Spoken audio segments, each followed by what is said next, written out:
Pessoal, vamos tomar assento, medida do possível, e iniciarmos essa segunda parte. Nós vamos continuar em Gálatas, então eu vou pedir para você novamente abrir a sua Bíblia em Gálatas 3. Nós vamos continuar a leitura do verso 15 até o verso 25. Então, só relembrando aquilo que eu disse na primeira parte, eu tentei mostrar que quem perde de vista a relação entre lei e evangelho comete muitos erros teológicos e de vida cristã, uma prática mesmo. Por isso que eu mostrei a importância de resgatar algo que os reformadores trouxeram, que é muito rico, que é ter lei e evangelho como uma lente hermenêutica, isto é, uma forma de nós interpretarmos a Bíblia, sempre enxergando não só os enunciados como lei ou evangelho, mas inclusive histórias, poesia. Por exemplo, quando o poeta escreve um salmo em que ele fala assim: amo o Senhor porque ouviu a minha voz e o meu clamor. Que ele fala assim: bendize a minha alma ao Senhor e tudo que há em mim, bendiga o seu santo nome, não se esqueça de nenhum só dos seus benefícios. Ele está respondendo em gratidão à salvação, ao evangelho de Deus.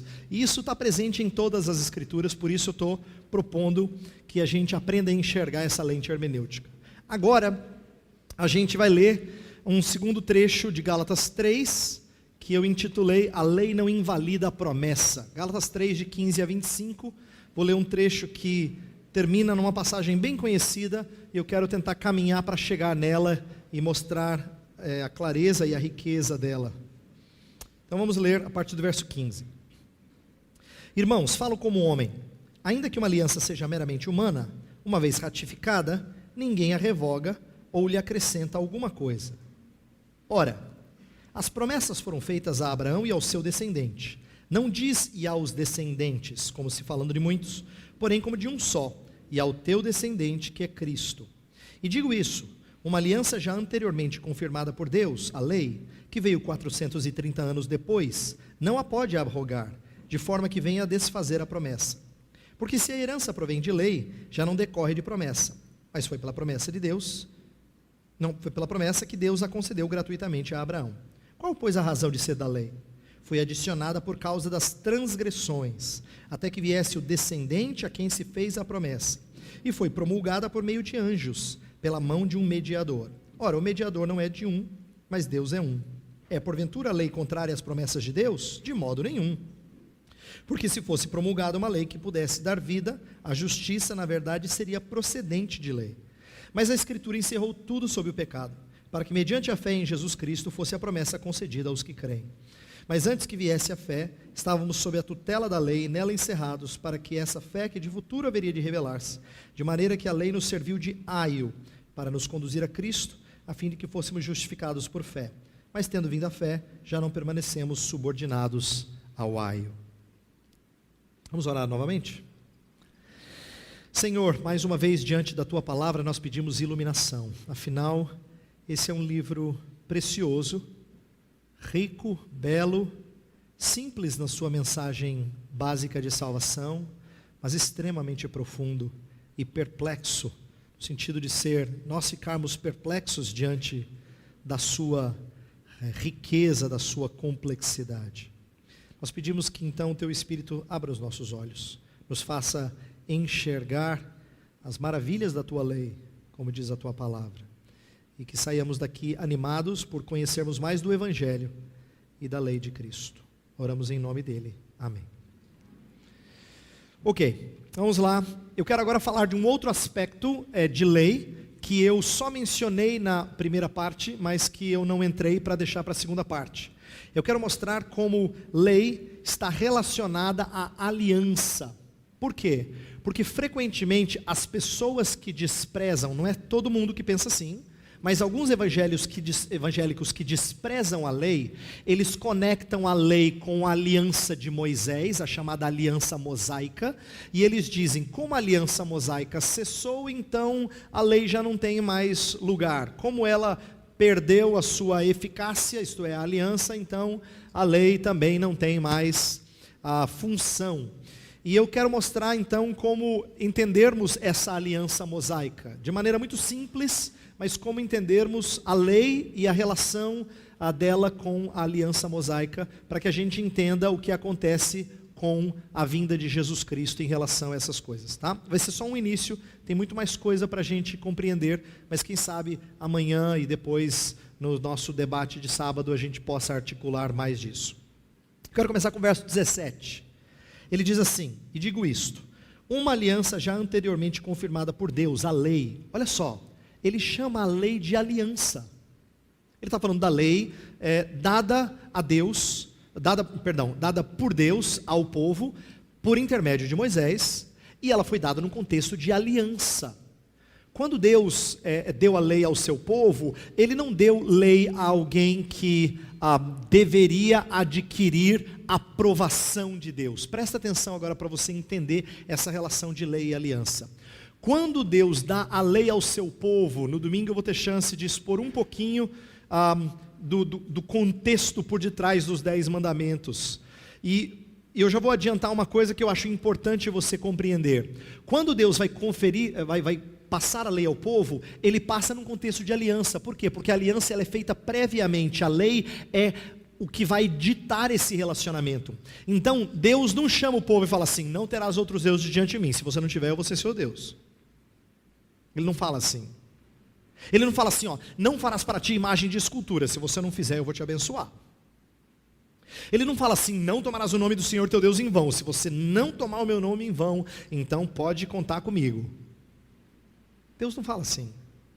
Ele inverte, ele diz assim, eu sou o Senhor teu Deus, que te tirou da casa do Egito, da terra da servidão. Da terra do Egito, da casa da servidão. Quer dizer, eu te libertei, eu te salvei. E quando Ele salva, Ele entra em aliança conosco, essa é a ideia. E aí quando Ele entra em aliança conosco, Ele fala, então, não terás outros deuses diante de mim. Aí você fala, claro, Senhor, foi isso que o Senhor fez. Então, entenda que lei entra num contexto de aliança. E eu quero que você entenda que lei não é no seu sentido mais restrito, lei não é sinônimo de aliança, mas lei é o que rege uma aliança. Por exemplo, um contrato não é sinônimo de casamento, mas o contrato é aquilo que rege um casamento, ou um outro tipo de aliança, como por exemplo uma parceria financeira. A lei não é a aliança, mas no contexto de aliança, a lei dita como é que vai ser esse relacionamento. Aliança é algo que você entra não por causa de lei, você entra por afeto, por afinidade, por interesse, por amor. É isso que leva alguém a entrar em aliança. Aí depois você estabelece como é que vai ser o relacionamento. Então eu quero que você entenda essa função da lei dentro de um contexto de aliança, tá? Mas Paulo vai chamar essa lei de aliança por causa de Moisés e a relação de Moisés com Abraão. Por quê? A gente viu na primeira parte que em Abraão todos nós fomos abençoados. Deus falou o evangelho para ele, em ti serão abençoados todas as nações da terra, todas as famílias da terra. Então, Deus fez promessas a Abraão. Mas aí vem a lei de Moisés, e a lei de Moisés, ela é dura, e aí? O que vale? É Abraão ou é Moisés? Esse texto vai explicar a relação da lei mosaica com a promessa de evangelho trazida a Abraão. Como é que funciona a relação da lei de Moisés com aquilo que acontecia com Abraão? Então veja só. Essa lei, chamada de aliança, é o sentido histórico da lei mosaica, é uma dispensação. Eu quero que você saiba que a palavra dispensação não é necessariamente uma palavra usada só pelos chamados dispensacionalistas, não importa se clássicos, se revisados, se progressistas, não importa.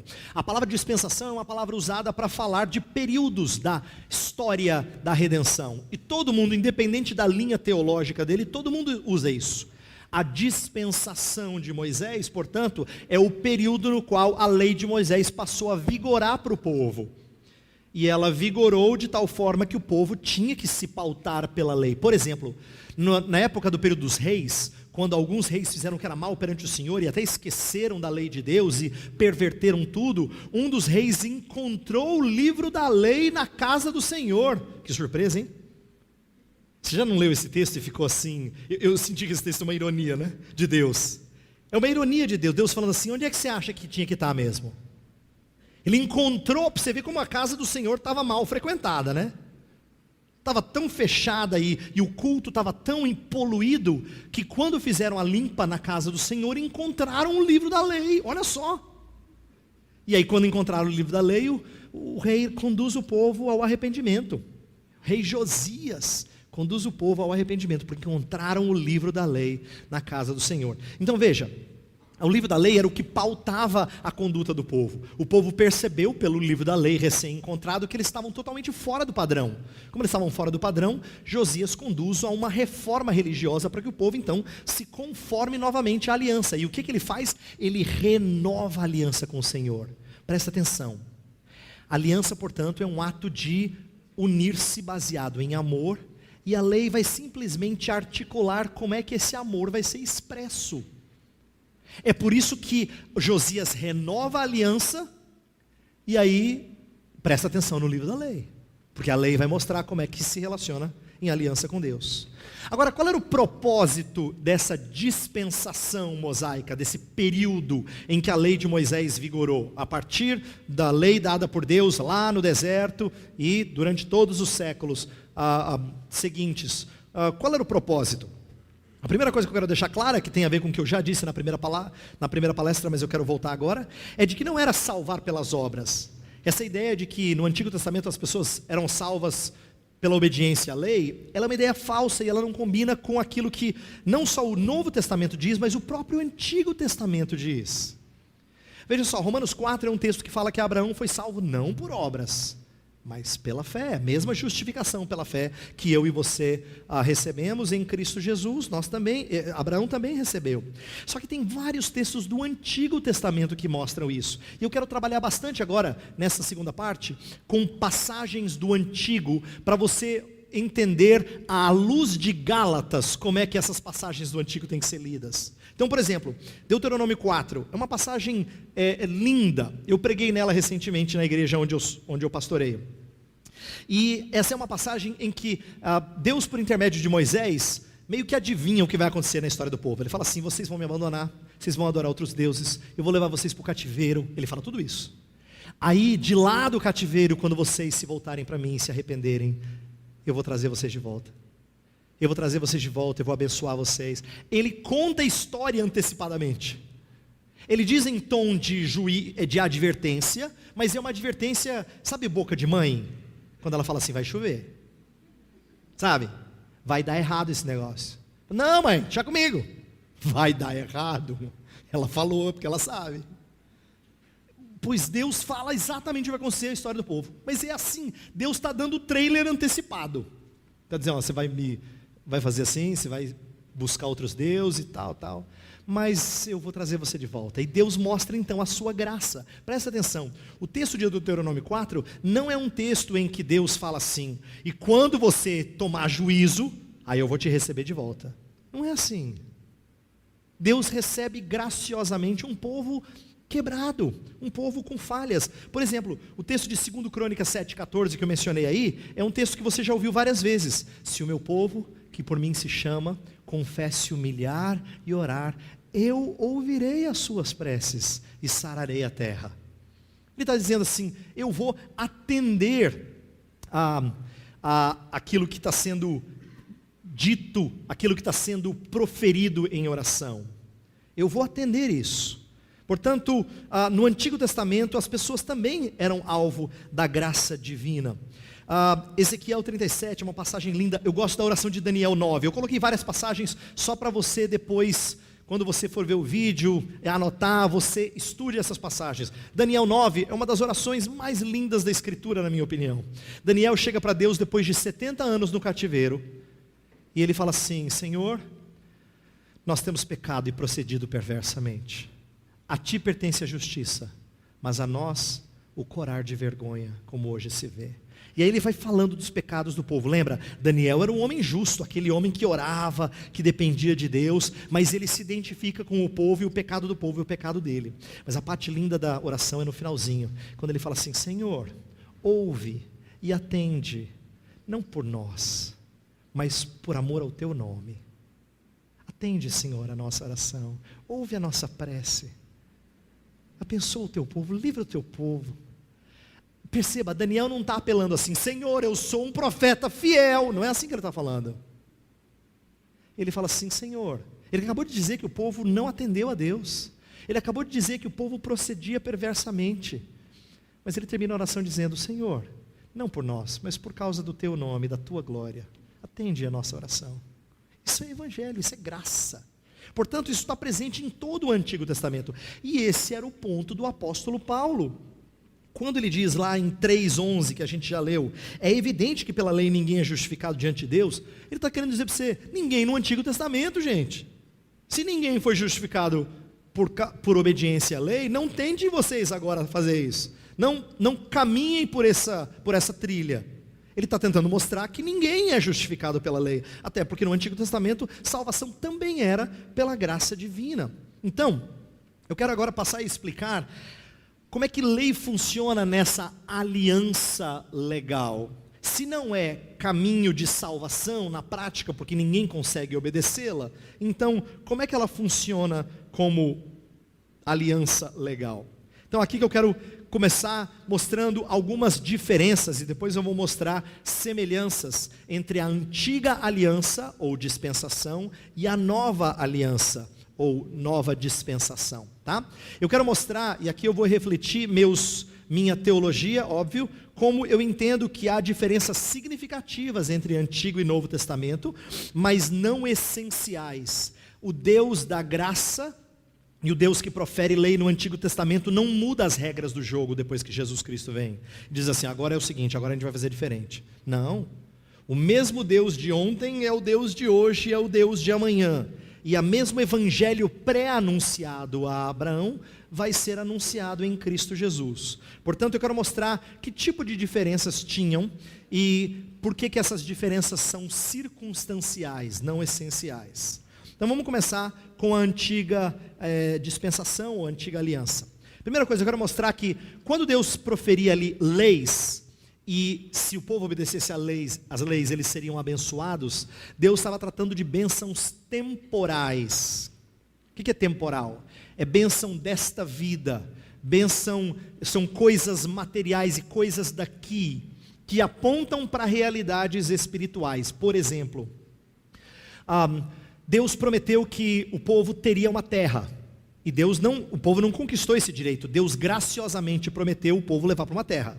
Pois o povo iria pecar, mas Deus falou assim, se vocês forem obedientes, eu vou fazer a terra de vocês frutífera. Ela mana leite e mel, e Deus fala que vai ser uma bênção na terra. Mas se vocês me desobedecerem, eu vou deixar com que povos estranhos entrem e tomem a terra de vocês. Deus fala isso lá em Deuteronômio 28.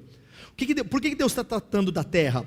Porque a terra vai ser uma promessa de Deus para o povo, em termos de Israel como Estado, como corpo político, ele tem a promessa de Deus de ter a terra, mas só que isso aí é apenas vislumbre de outras coisas que Deus vai mostrar mais adiante. Por exemplo, quando o autor aos Hebreus está escrevendo para hebreu, óbvio, está escrevendo para judeus, para homens que conheciam a história, ele fala de Abraão, fala de outros que buscavam uma terra e não viram, e não está falando de Canaã, porque fala assim que todos saudaram de longe a cidade que não é edificada por fundamentos humanos.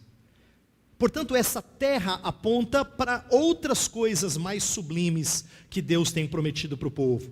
O que estava prometido a Moisés e a dispensação mosaica eram bênçãos temporais que apontavam para bênçãos espirituais. Outra promessa que Deus fez, por exemplo, para Abraão, foi de que ele teria uma descendência numerosa.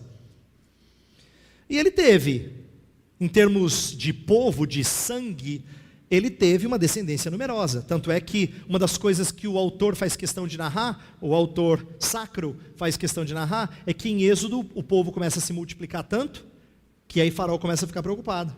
E o povo vira uma nação lá no Egito, durante os 400 anos, né? E depois quando eles saem, são 600 mil homens, fora mulheres e crianças. Mas não foram 70 para lá? Deus tinha prometido que a descendência seria numerosa. Só que não é esse o objetivo final da promessa de filhos para Abraão. Não era só ter aquele tanto de gente. Porque aí Paulo em Romanos vai dizer assim, olha, nem todo de Israel é de fato israelita. Nem todo que é de sangue é de fato o povo de Deus. E ele vai dizer isso em Gálatas, a gente acabou de ler, que são os da fé, que são os recipientes das bênçãos prometidas a Abraão. Então, estou tentando mostrar que a aliança legal dizia a respeito às bênçãos temporais. O povo podia perder a bênção de Deus por desobediência da lei? Podia. Mas não estava se tratando de salvação. Estava se tratando de perder terra, ou de ter os seus descendentes cativos, como Deus fala para o rei Ezequias, que os seus descendentes ficariam cativos lá na Babilônia. É nesse sentido.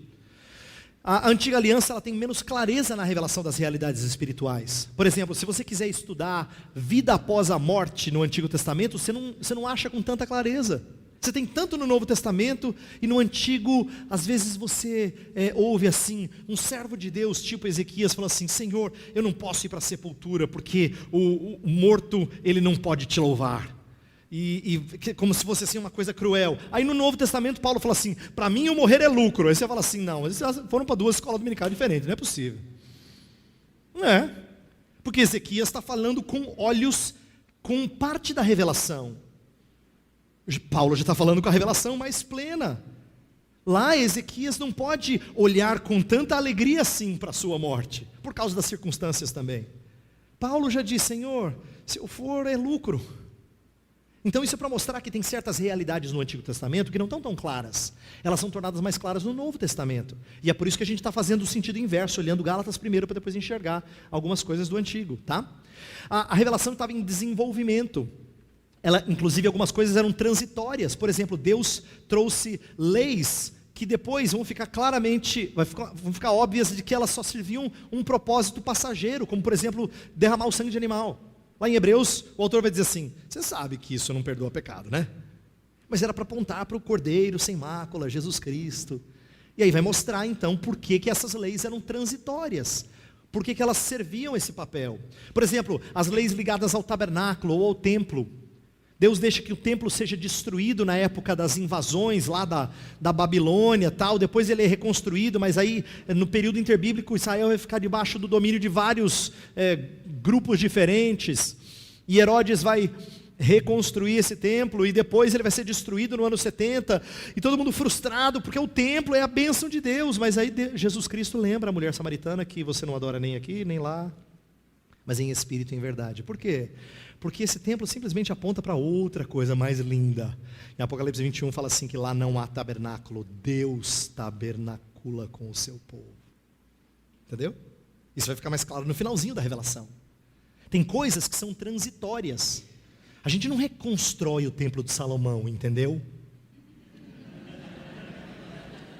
Porque isso aí é transitório, é passageiro, aponta para realidades mais lindas que Deus já trouxe. Essa lei antiga era mais restrita aos judeus e ela envolvia leis cerimoniais, leis civis, leis morais. O que eu quero dizer com isso? Eu já expliquei parte disso, mas deixa eu expandir. Lei cerimonial dizia respeito ao culto, as regras para o culto, como oferecer animais, como prestar sacrifícios diferenciados, os bolos asmos e assim por diante, como se proceder no tabernáculo ou no templo. Leis cerimoniais. Mas tinha outros tipos de leis que regiam o Estado de Israel, das mais diversas maneiras, tanto trazendo leis de segurança do tipo, você tem que construir um parapeito em cima de um prédio que você construir para que alguém não caia lá de cima e você seja indiciado. Tinha lei que especificava isso, segurança. Tinha lei que falava de punição de algum crime, se você cometia tal crime você teria que ser punido dessa maneira. Tinha lei de restituição, em que você não era punido severamente, como por exemplo com morte, mas você tinha que restituir em dobro ou em 4 vezes aquilo que lhe foi tomado. Então tinham várias leis que regiam o Estado de Israel. Agora veja só, na nova aliança a gente vê o contraste. Por quê? Na nova aliança as sombras cessam. Essa é uma linguagem usada lá em Colossenses. Paulo vai dizer que essas coisas são sombras. E o antítipo é revelado. Essa é uma palavra que talvez não seja muito comum a vocês, mas você já ouviu as pessoas dizerem assim que tal coisa no Antigo Testamento era tipo de Cristo? Pois tipo é aquilo que aponta para a realidade, mas o antítipo é a realidade. Quando o antítipo chega, os tipos perdem a sua necessidade. Ninguém que espera um convidado vai ficar olhando para a sombra.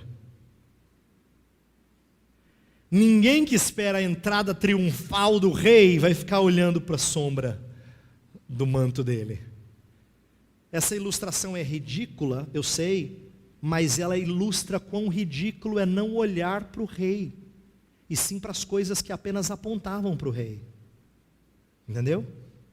Que cegueira, que ponto alguns chegaram?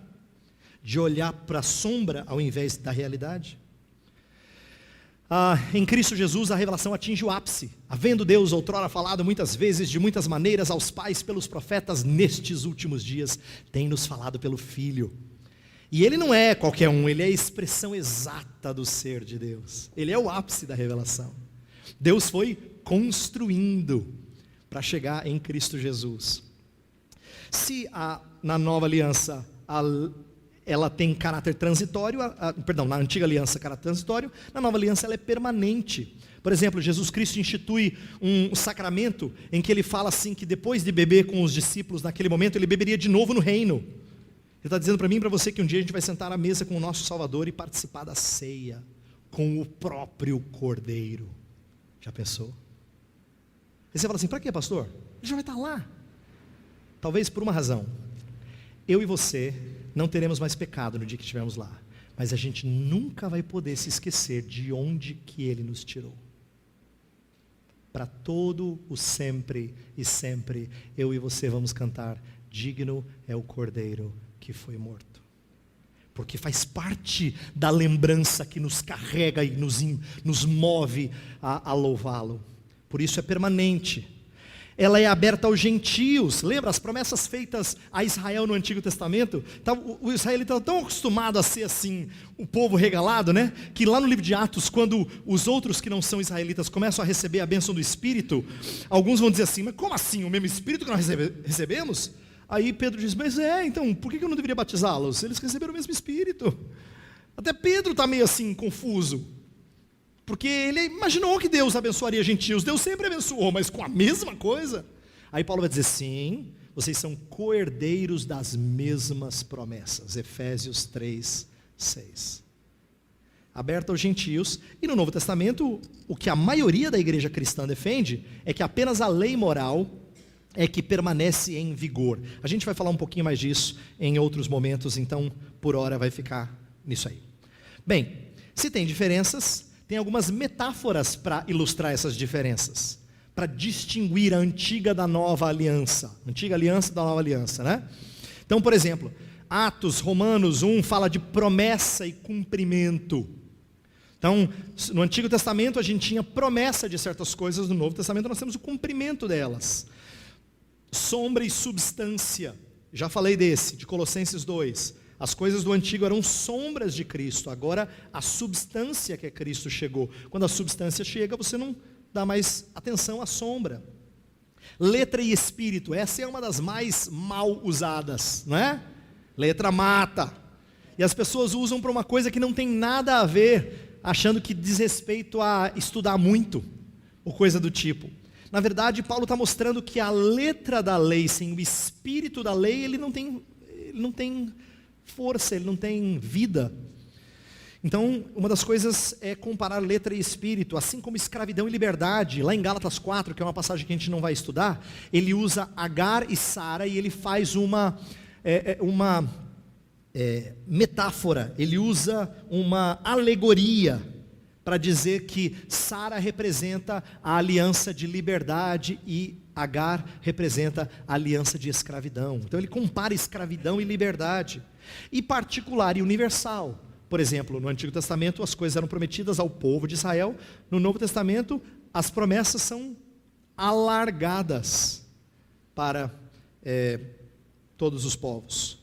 Porém, a velha e a nova alianças continuam sendo essencialmente a mesma aliança, com o mesmo evangelho, mesmo mediador e salvação. O que eu quero dizer é o seguinte: nas circunstâncias houve mudança significativa, mas em termos de promessa de salvação, de um mediador, da boa notícia, da lei cumprida, isso tudo é a mesma promessa. É por isso que eu quero que você abra lá em Gálatas, vou pedir que você abra em Gálatas 2,39, é o famoso sermão em que Pedro pregou aos homens no dia de Pentecoste lá, as várias pessoas, mas eu quero ler 3,25, 3,25 diz assim: vós sois os filhos dos profetas e da aliança que Deus estabeleceu com vossos pais, dizendo a Abraão, na tua descendência serão abençoadas todas as nações da terra. Olha só, eles não estão falando assim, Pedro que está pregando essa mensagem, ele não fala assim,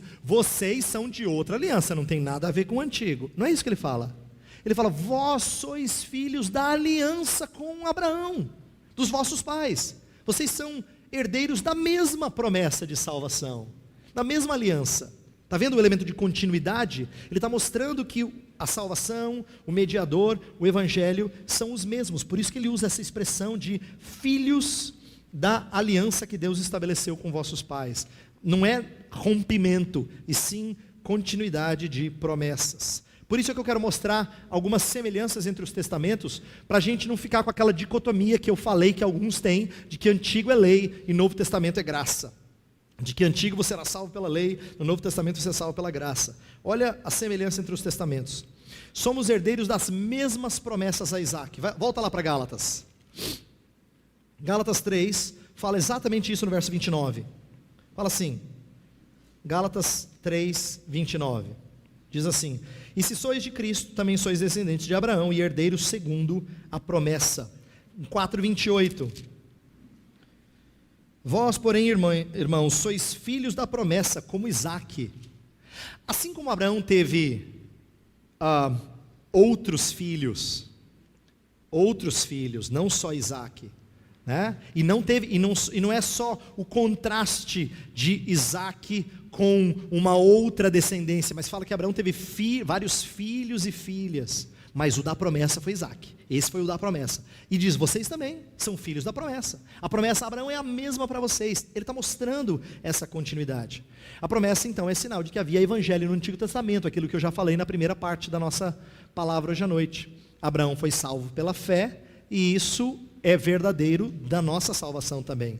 A inserção da lei não invalida a aliança abraâmica de graça. E agora então vem o começo do foco principal do texto que a gente está estudando. Abraão tinha recebido o evangelho, aí vem a lei de Moisés, dura em alguns aspectos, e aí ele vai dizer assim, por acaso a lei de Moisés vai invalidar a promessa feita a Abraão? E o grande argumento dele é não. Agora presta atenção, porque isso aqui é simples, mas é chave. Se a promessa a Abraão é de um caminho de salvação, e a lei de Moisés é para atingir salvação, então a lei tem que invalidar a promessa. Se a lei de Moisés diz respeito a obedecer para que Deus abençoe o seu povo com bênçãos espirituais, com salvação e com graça redentora, então invalida a promessa sim. Por isso que não pode se tratar da mesma coisa, senão nós estamos sendo contraditórios. Senão Paulo está dizendo, de fato, a lei de Moisés, se você entender como caminho de salvação, ela vai ser oposta à promessa graciosa a Abraão. Por isso que o seu grande argumento vai ser mostrar como é que a lei funciona. E eu quero aqui dar uma sugestão resumida. A lei de Moisés não é antitética à graça, ela é subserviente à mesma. O que eu quero dizer com isso? A lei de Moisés, ela trabalhou debaixo da esfera de salvação que Deus prometera desde o princípio, anunciado a Abraão e a outros no decorrer da história. A lei apenas cumpriu um papel debaixo do plano redentor, em que Deus prometeu várias coisas temporais a um povo, para revelar-se a esse povo, e através dessa revelação a todos os povos, mas ela cumpriu um papel subserviente. A lei de Moisés não foi dada como um caminho alternativo de salvação, entendeu? É isso que a gente precisa entender. Então não propunha justificação pelas obras, apenas apontava para uma melhor dispensação de graça. Então vamos ver o propósito do pacto mosaico nisso tudo, como é que ele foi subserviente, como é que ele serviu a promessa de graça, o evangelho anunciado desde o princípio, como é que a lei serviu. Então vamos tentar entender o propósito do pacto mosaico. A instituição da lei mosaica não anulou as promessas da graça, é isso que ele começa o nosso texto dizendo. Olha lá, vamos ler de novo. Irmãos, falo como homem, ainda que uma aliança seja meramente humana, uma vez ratificada, ninguém a revoga ou lhe acrescenta alguma coisa. Por que ele diz isso? Porque lei tem a aliança, ela tem caráter irrevogável, ele vai dizer. É interessante isso. A aliança se quebra, mas a aliança não se anula. Por quê? Porque toda aliança, em tempos antigos, a aliança era feita com não só promessas de bênção, mas com sanções de castigo em caso de desobediência. Uma das histórias mais lindas da Bíblia, eu aprendi um pouco da riqueza dela quando eu estava lendo um livro do Sproul, o R.C. Sproul. Ele diz assim, uma vez me perguntaram qual é o meu texto favorito, e ele falou, meu texto favorito é Romanos 15, 17. Aí eu falei, vou ler, né? Romanos 15, 17. Gênesis 15, 17, me perdoe. Gênesis 15, 17. Eu falei, Gênesis 15, 17, nem consegui lembrar, Gênesis 15, 17. O que tem em Gênesis 15, 17? Fui lá eu procurar Gênesis 15, 17, para ver que texto que o Sproul achava tão bonito assim, que eu nem guardei. Aí eu fui ler o texto. E sucedeu que posto o sol, houve densas trevas, e eis um fogareiro fumegante e uma tocha de fogo que passou entre aqueles pedaços. Sproul, você nunca ouviu assim, Deus amou o mundo de tal maneira que deu seu filho... Nunca ouviu? Você nunca ouviu assim, que Deus é o justo e o justificador daqueles que têm fé em Jesus? Nunca ouviu isso? Nunca ouviu assim, passagens lindas que falam que Jesus é o autor e consumador da nossa fé? Ou qualquer outra passagem que você ame? Falei, Sproul, o que você está querendo me ensinar? Ele me ensinou uma coisa preciosa. Ele falou, sabe o que está acontecendo ali? Essa passagem é a história em que Deus fala para Abraão que ele estava prometendo coisas a Abraão. Ele estava prometendo uma descendência numerosa e uma terra numerosa. E aí ele faz Abraão cair em profundo sono. E nesse profundo sono, um animal é partido ao meio e colocado em partes separadas. Por quê? Porque em tempos antigos, quando se fazia uma aliança, cortava-se uma aliança. A ideia de berit do original é de cortar uma aliança. E quando se cortava a aliança, significava que você matava alguém, representando o que aconteceria contigo caso você descumprisse a aliança. Sabe o que acontece nessa passagem que fez o Sproul amar essa passagem? É porque nesse sono profundo de Abraão, Deus passa entre as partes do animal. Entendeu? Eu falei, nossa! Agora eu entendi, Sproul. Agora eu entendi. Por que esse texto é tão caro para você? Por quê? Deus está dizendo que Ele assume a culpa da sua falha. E ele promete que Ele morreria caso Ele descumprisse a parte dele. Sabe o que é fantástico da revelação de Deus? É que Deus nunca descumpriu a parte dele. No entanto, porque Ele assumiu o seu lugar, Ele sofreu a sua morte de ter descumprido a sua parte. Olha só. Ele cumpre perfeitamente a parte dele, e ele assume a sua parte de ter descumprido a aliança. Essa história revela o quê? Que a aliança nunca é anulada, ela pode ser quebrada, e se ela for quebrada tem consequência. Era isso que Paulo estava pensando, não se anula a aliança. Então ele está tentando mostrar que nosso Deus é imutável, é confiável. Lembra que a gente falou que a lei não muda, porque a lei é a expressão do caráter de Deus? Se a lei não muda, muito menos a promessa. Deus não é filho do homem para mentir, ou para prometer algo e descumprir. Lembra? Deus fala assim, que Ele não é homem nem filho do homem para se arrepender. Por quê? Porque Deus faz promessa e Ele garante a promessa dEle. Ele é o único que não precisa apelar para ninguém maior do que Ele. Ele não jura por outro. Ele faz juramento porque Ele é confiável. O propósito da lei em Israel, portanto, era revelar o poder do pecado. Veja o que diz Gálatas 3,19, muito claro. Qual, pois, a razão de ser da lei? Então, se a lei não era para substituir a promessa, qual era o propósito dela? Paulo responde: foi adicionada por causa das transgressões, até que viesse o descendente a quem se fez a promessa. Olha só, por causa das transgressões. Voltando ao ponto que eu falei anteriormente, a lei foi dada para mostrar o nosso pecado, revelar o nosso pecado, não de propor um novo caminho para a justificação. Por isso que é importante nós entendermos que a lei de Moisés, ela mostrou o pecado de Israel frequentemente, o constante fracasso da descendência de Abraão. Por quê? Para que a justiça viesse por intermédio do descendente. É aqui que eu acho fantástico. 3,16, Gálatas 3,16 fala assim: as promessas foram feitas a Abraão e ao seu descendente. Mas se você for ler lá no hebraico, você vai ver assim que Deus, eu serei o seu Deus e o Deus da vossa descendência. Você está imaginando bastante gente, né? Paulo vai dizer não, ele estava falando de uma pessoa, estava falando do descendente. A promessa foi primordialmente para ele. Se você estiver agarrado nele, você vai ser abençoado. Inclusive um puritano citou uma frase que eu nunca mais esqueci. Eu estava lendo alguma coisa sobre esse assunto, e aí eu li que Thomas Goodwin dizia assim: para Deus só existem 2 homens no mundo, Adão e Cristo. Ou você está pendurado no primeiro, ou você está agarrado no segundo. Você tem que estar agarrado num dos dois, porque Deus olha você em Adão ou em Cristo. Por isso que Paulo vai repetir sempre: em Cristo, nele, nele, nele nós temos isso, nele nós somos isso. Está tentando mostrar que você está agarrado a ele, você está unido a ele. Por quê? Porque a justiça tinha que vir por intermédio do descendente. Você tinha que apenas crer na promessa e não cumprir a lei para obter a promessa. É isso que Paulo vai tentar mostrar. A lei não invalida a promessa. Veja só, nós somos reprovados pela lei, e é reprovado pela lei quem entende a lei como caminho de salvação. Quando Israel esqueceu-se dessa relação entre lei e graça, a lei exerceu o ministério de condenação. Esse é um texto importante, eu gostaria de ler com você, 2 Coríntios 3. 2 Coríntios 3 é um texto que vai mostrar o contraste entre a antiga aliança e a nova. E tem muita coisa linda aqui, mas eu não vou poder ler tudo, eu quero ler essa parte. 2 Coríntios 3, versos 7 a 9, diz assim: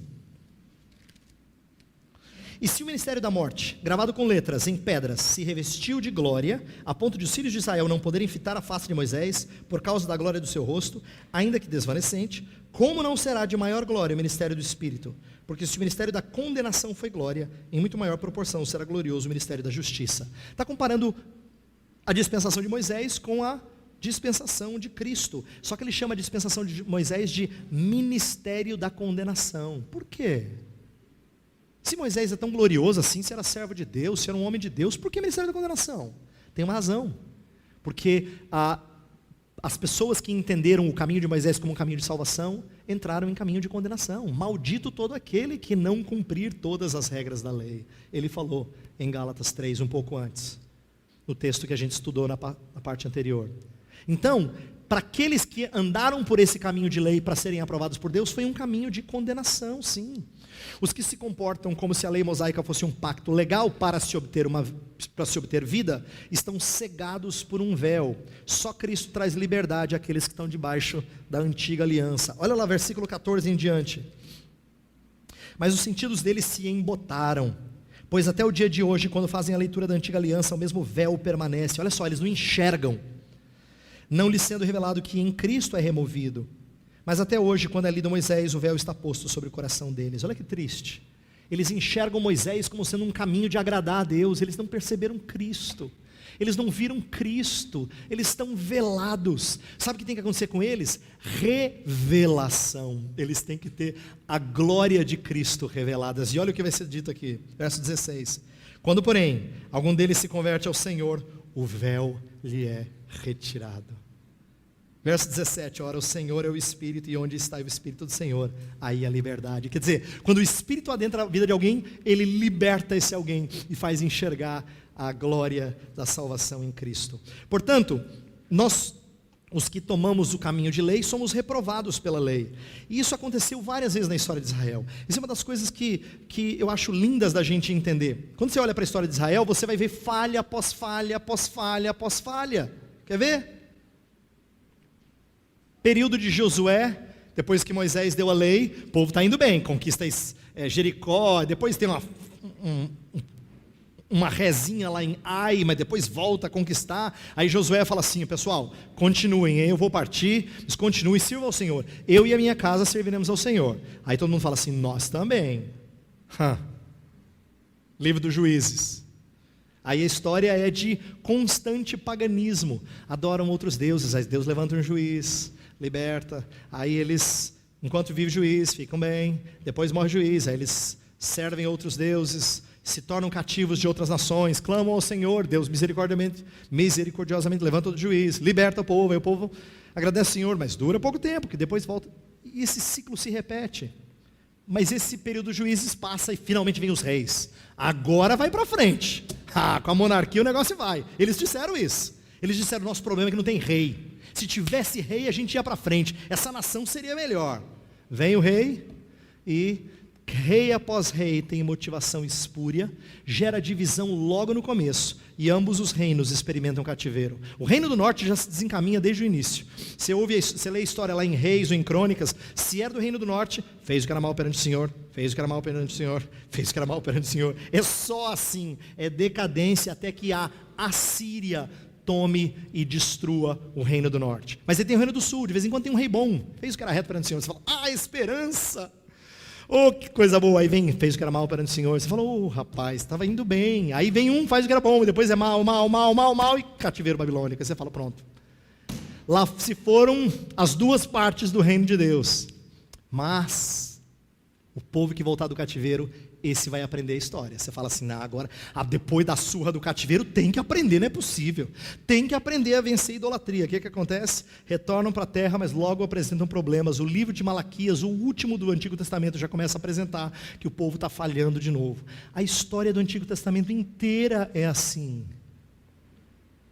O povo não obedece perfeitamente à lei de Moisés. Inteirinha é assim.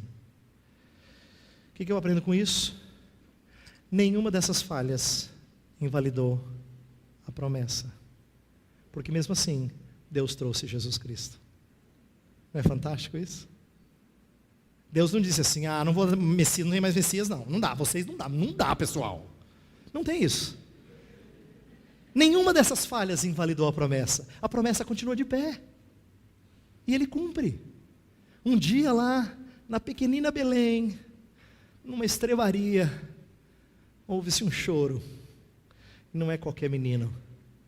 É um menino que traz gente a centenas de milhares de quilômetros para virem adorá-lo, porque Ele é o Rei dos Judeus.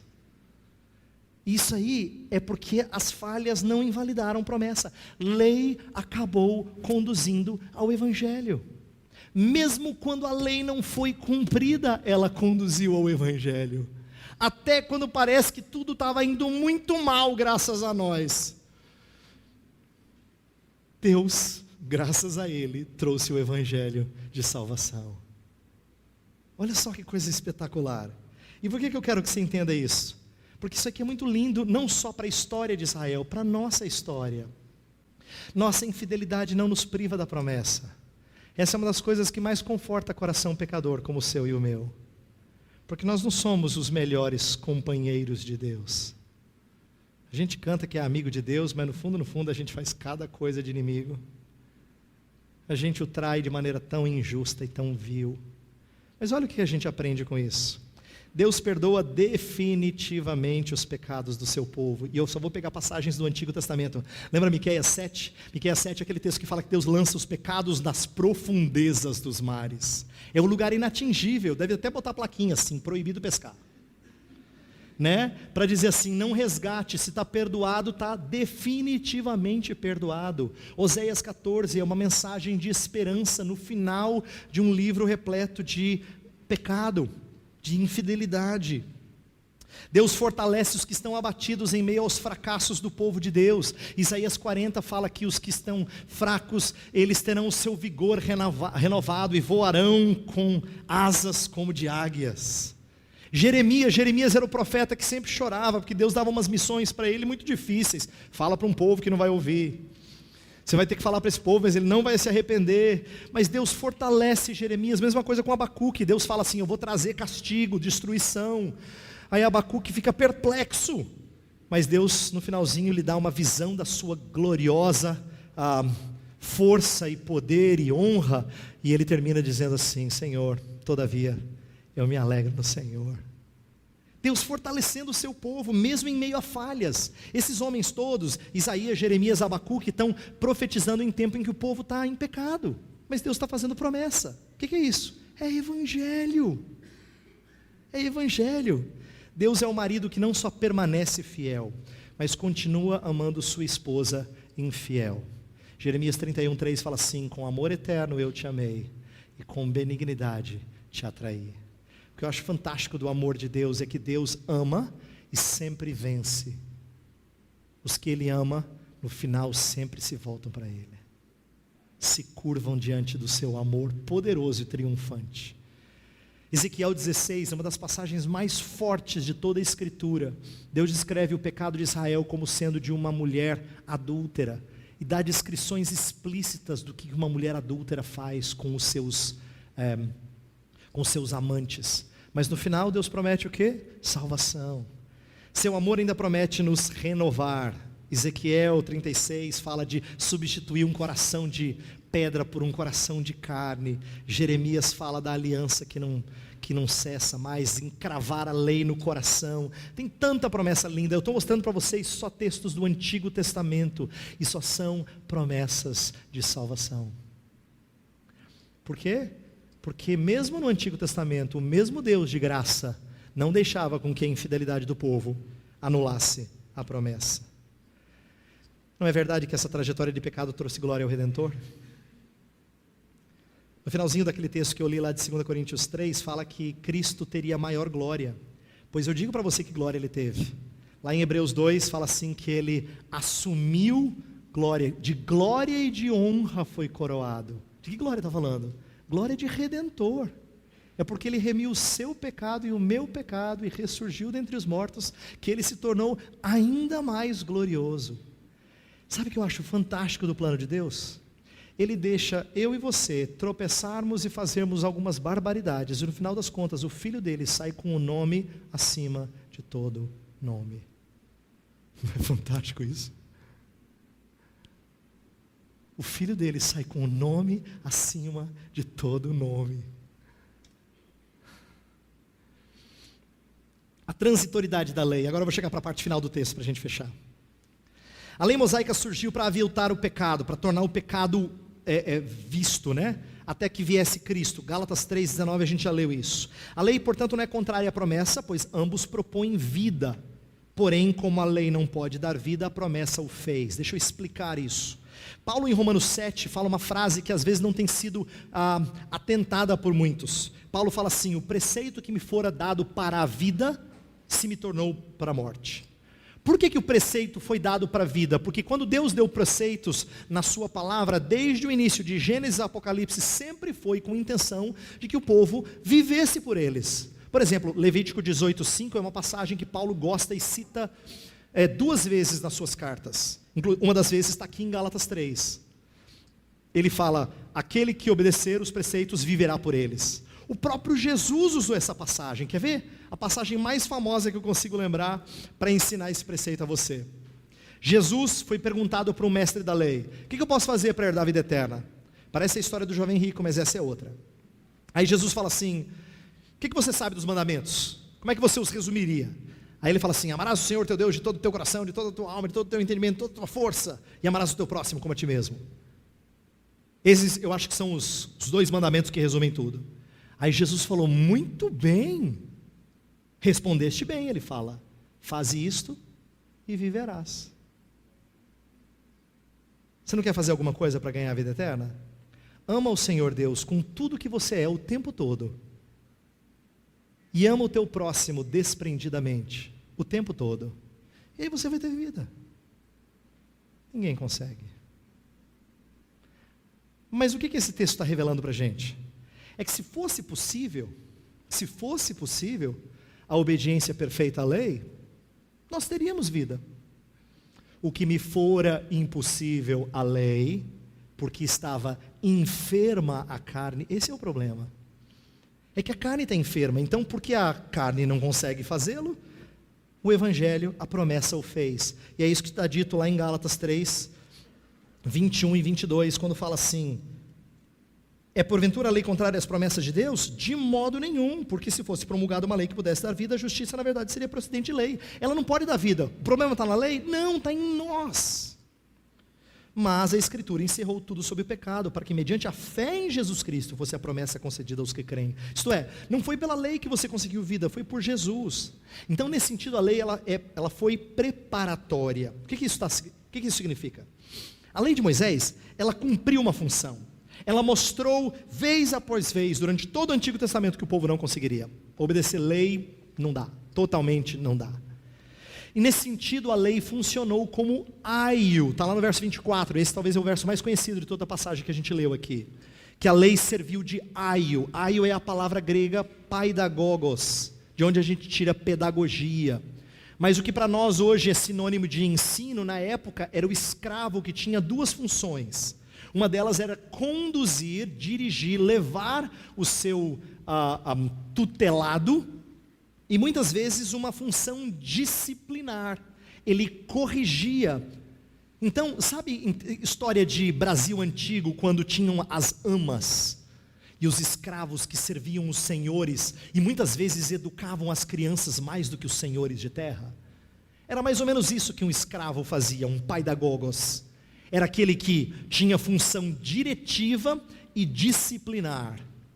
E o povo precisava disso. É isso que Paulo está ensinando. A lei funcionou como um tutor, um paidagogos, que precisava direcionar e disciplinar. Por exemplo, várias vezes a lei de Moisés, ela funciona de forma disciplinar, mas isso não é ruim.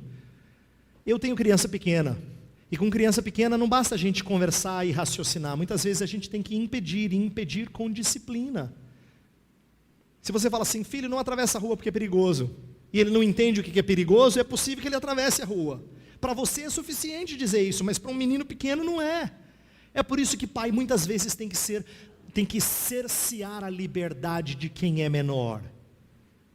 Não é ser mau, é ser tremendamente cuidadoso com o bem-estar dele. É isso que a lei fez. Ela cobriu de cuidados o povo. Mas não só isso, não só disciplinar, mostrando o pecado do povo, ela conduziu a Cristo. Quando chegou em Cristo, ela cumpriu a sua função. Por quê? Porque o povo atingiu a maioridade. É isso que diz Gálatas a partir do verso 1. Olha só, 4, a partir do verso 1. Digo, pois, que durante o tempo em que o herdeiro é menor, em nada difere de escravo, posto que ele é senhor de tudo, mas está sob tutores e curadores até o tempo predeterminado pelo Pai. Assim também nós, quando éramos menores, estávamos servilmente sujeitos aos rudimentos do mundo. Vindo, porém, à plenitude do tempo, aí ele vai contar a história de Cristo. O que ele quer dizer é o seguinte: eu e você, antes da vinda de Cristo, o povo de Deus, antes da vinda de Cristo, era como se fosse uma criança. Ele é filho de um senhor de terra, mas ele é educado pelo mesmo escravo que o filho de escravo. Ele precisa disso. Ele é dono de tudo, mas ele não tem liberdade para fazer tudo. Mas por que isso? Deus queria ensinar a eles algumas coisas. Eu vou dar um exemplo de algo que eu li de um autor, do Herman Bavinck, há uns anos atrás, que me impactou muito. Ele disse assim: por que o Antigo Testamento está cheio de símbolos? Por que ele está cheio de coisas concretas? Tem arca, tem incenso, tem cordeiro, tem altar. Por quê? Como é que você ensina criança pequena? Com ideias abstratas ou com imagens concretas? Quando você vai dar aula de escola bíblica para criança pequena, você dá aula como? Você não fala assim: hoje nós vamos falar sobre propiciação. Não é assim que você começa a aula. Se for assim, você está aí com um problema de pedagogia. Você tem que aprender com paidagogos aqui. Não é assim. Muitas vezes você mostra cor, você mostra objeto, figura. Por quê? Porque a gente precisa do concreto para entender o abstrato. A gente precisa do físico para entender o espiritual. Mas uma vez que a gente chegou num momento em que dá para a gente conversar, eu não preciso ficar mostrando livrinhos sem palavras para você. Entendeu? Quando você já entendeu conceitos bonitos como de justificação pela fé somente, eu não preciso ficar mostrando verde, vermelho, preto, eu não preciso ficar mostrando isso. Você chegou à maioridade. Então, uma vez que veio a substância, que veio Cristo, você não precisa mais dessas coisas. Você já é maior de idade. É isso que Paulo está ensinando. A lei foi preparatória. Quando você amadurece, você não precisa mais da lei. O propósito da lei de revelar pecado também é transitório, se olharmos escatologicamente. Eu quero terminar aqui. Isso aqui é uma coisa que para mim é muito preciosa. A lei, tudo que eu estou tentando ensinar para vocês é o seguinte: o que acontece historicamente é que a lei estava preparando para a vinda de Cristo. Mas há um sentido em que ela também é transitória na nossa vida. Por quê? Hoje a lei revela o nosso... Vai ter um dia que ela não vai revelar mais o seu pecado. Sabe por quê? Você não vai ter mais pecado para ser revelado. Vai ser o dia em que você será como Ele é. Nós estamos sendo transformados de em glória, para que um dia sejamos como Ele. E esse é um dos dias que eu mais anseio.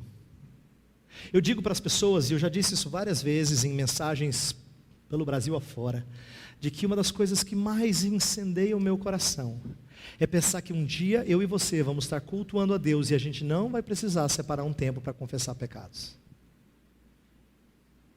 Porque não será mais parte da nossa vida. Até esse propósito da lei é transitório, porque a redenção triunfa. Eu termino então com essa força subjetiva da lei. Olha só, o que eu quero dizer é o seguinte: se historicamente a lei de Moisés, ela prepara para a vinda de Cristo, na sua vida pessoal, a mesma ordem se repete. Sabe o que acontece comigo e com você? Quando há genuína conversão, a lei mostra o seu pecado. Não foi assim que Deus fez com a mulher samaritana? Ele pediu água. Ela disse: como sendo tu, homem, pedes a mim, mulher samaritana, homem judeu pedindo a mim, mulher samaritana, água? Aí Jesus falou assim: se você soubesse quem te pede, você pediria, ele te daria água viva, você nunca mais teria sede. Ela gostou da ideia. Eu não vou ter que voltar aqui para pegar água? Eu quero dessa água. O que Jesus fala com ela? É o momento em que o filme parece que muda assim de canal. Ele fala assim: chama o teu marido. Você fala: hã? O que tem a ver? Chama o teu marido. Ela fala: não tenho marido. Eu falei: eu sei, você já teve 5, o 6º não é seu. Vejo que tu és profeta. Olha a saidinha pela tangente.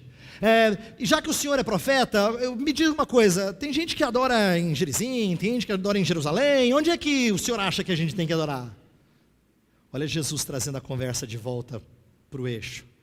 Não importa onde você adora, o que importa para Deus é achar adoradores que o adorem em espírito e em verdade. E aí diz a continuidade do texto que ela largou o cântaro e correu para a cidade de Sicar. E quando ela chegou lá, ela falou assim, em praça pública: venham e vejam aquele que disse tudo a meu respeito. Imagina se você é uma mulher numa cidadezinha desse tamanho, você já teve 5 homens e o 6º é roubado. O que você acha que a cidade pensa a seu respeito? Aí você chega em plena praça pública e diz assim: venham e vejam aquele que conheceu os meus podres e revelou todos. Você acha que alguém faz isso de alegre? Só tem um jeito de alguém fazer isso: se ela se sentiu perdoada. Em Atos capítulo 19 diz que homens queimaram livros de magia que custavam caríssimo. E quando fizeram isso, confessaram os pecados uns aos outros. A gente só confessa pecado um ao outro quando a gente está verdadeiramente arrependido. E a gente foi perdoado pelo Senhor. É por isso que ela fez isso. O que Deus fez na vida daquela mulher? Ele usou a lei. Ele usou a lei, ele disse: chama teu marido. Ele está aplicando a lei na vida dela. Ele está mostrando a força da lei para conduzir a ele, a salvação. Perceba que Paulo está dizendo isso aqui no texto, no finalzinho do texto. Ele fala do sentido histórico, no verso 23, ele fala: antes que viesse a fé, estávamos sob a tutela da lei. Mas no 24, ele usa esse sentido subjetivo, isto é, na nossa vida. Olha só: de maneira que a lei nos serviu de aio para nos conduzir a Cristo, a fim de que fôssemos justificados por fé. Ele não está falando só da história da redenção, ele está falando da sua conversão. Como é que a lei trabalhou na vida dele? Ela levou ele para Cristo, mostrou que ele não conseguia cumprir a lei. Em nossa história individual, a lei nos mostra o pecado e pode conduzir-nos a buscar a salvação em Jesus. Então eu termino com a história de Paulo, porque é ele que está contando a história aqui. Paulo se achava um cumpridor da lei. Um cumpridor da lei. E aí, ele diz inclusive lá em Filipenses 3, que quanto à justiça que há na lei, ele se julgava irrepreensível. Um dia, o Salvador Jesus Cristo se apresenta a ele e fala assim: Saulo, Saulo, por que me persegues? Aí ele pergunta: quem está falando? E quando ele descobre que quem está falando é o Senhor dos Senhores e o Rei dos Reis, sabe o que Paulo descobriu? Que ele não era perfeito cumpridor da lei. Ele tinha outros deuses além do Senhor. Ele havia praticado idolatrias. Ele havia usado o nome do Senhor Deus em vão. Ele não tinha separado tempo para o Senhor Jesus Cristo. Ele havia matado, desonrado a autoridade maior. Estou citando os 10 mandamentos, caso você não esteja reconhecendo. Ele tinha quebrado os mandamentos todos, porque ele não era leal ao Senhor dos mandamentos. A lei lhe conduziu a Cristo. E ele diz que ele abandonou tudo para conhecer a Cristo e o poder da sua ressurreição. É isso que a lei faz quando o Espírito a aplica. Então eu não quero que você despreze a lei. Sabe por quê? Quando Deus te der a graça de conduzir alguém ao conhecimento salvador de Jesus, antes dele abraçar Jesus Cristo, a lei vai ter que feri-lo. E quanto mais a lei lhe ferir, mais acalentador será o Evangelho. Quanto mais a lei rasgar, mais cura operada pelo Evangelho de Cristo. É nesse sentido que a gente tem que entender a relação de lei e Evangelho. Eu vou rogar a Deus que nos dê esse entendimento. Vamos orar? Pai do céu, há tantas coisas a aprender. Eu também tenho que aprender essas coisas ainda mais. E peço que o Senhor me ajude os meus irmãos a se deleitarem nessas verdades e a perceberem a riqueza da Tua palavra quando entendida como uma grande história. Ensina-nos a usar essa lente hermenêutica, Senhor. Ensina-nos a enxergar como a Tua lei conduz-nos a Cristo, se usada devidamente. Ensina-nos a entender como o Evangelho corrige nosso entendimento da lei, para não nos deixar no legalismo. Essas coisas precisam ser melhor compreendidas. Nossa oração é que o Senhor use esses dias para isso. Ajuda-me, Senhor, a ser o mais claro possível e verdadeiro na exposição da Tua palavra. E aos meus irmãos, Senhor, aquilo que eu pedi antes, eu peço novamente. Que eles não só entendam essas coisas, mas que eles saiam daqui vibrando com o Teu Filho e a Sua obra. Nós oramos em nome dEle. Amém.